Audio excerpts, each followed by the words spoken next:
Hi, I'm here to show you a couple samples that we have of our 206 Quilted Prairie Skirt.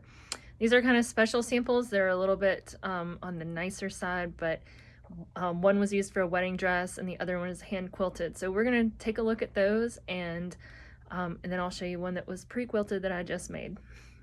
And this is the pattern for the 206 Quilted Prairie Skirt. There are calf length and ankle length sizes. You can add a ruffle to it, and there's several layers, so we'll show you a little bit about what this looks like in person. So here's the first skirt. This one is machine quilted. This was used for a wedding dress. A crinoline was worn under it, as well as a slip. But there are only 2 layers of fabric and no batting on the bottom. So the quilting can be made. So what happened was they used 2 layers of fabric from here down and then cut the edges out here. So it only is on, the double layers of fabric are only below these zigzagged stitching lines. But then, and so the quilting, you can see beautiful, very simple quilting, but then they also added this amazing beadwork on top of the quilting.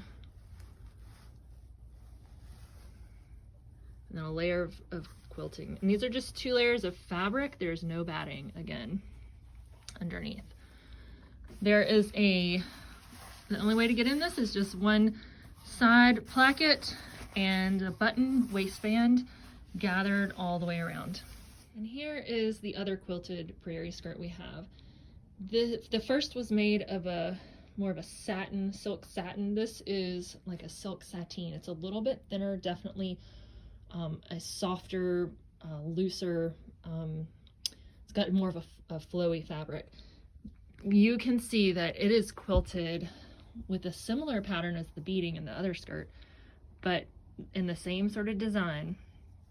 These diamonds with a floral pattern. This is in the sewing pattern. This is part of this sewing pattern in our Folkwear patterns. You can put this design on it if you want to, or you can do any other design you want. Again, the lines along the bottom parallel, and then it comes up and there are vertical lines going to about right here, and then the batting ends here. So from about here up, there's no batting. It's just 2 thin layers of silk, and there's still some quilting to hold those pieces together.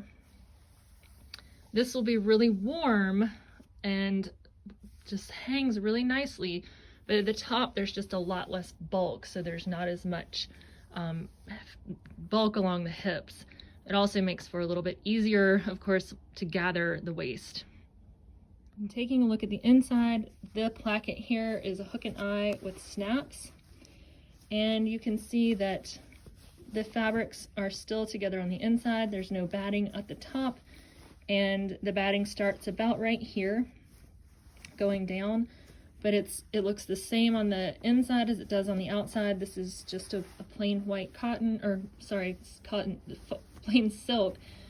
And in our blog post, we show more about how the skirts were sometimes very different on the inside than they were on the outside. The outside could be the really fancy, nice fabric, and the inside might be a simpler cotton or calico. And this is the final skirt. This is a plain, it's like a pre-quilted fabric, but it's a jacquard that is woven to look like a pre-quilted fabric. So this was really easy to put together.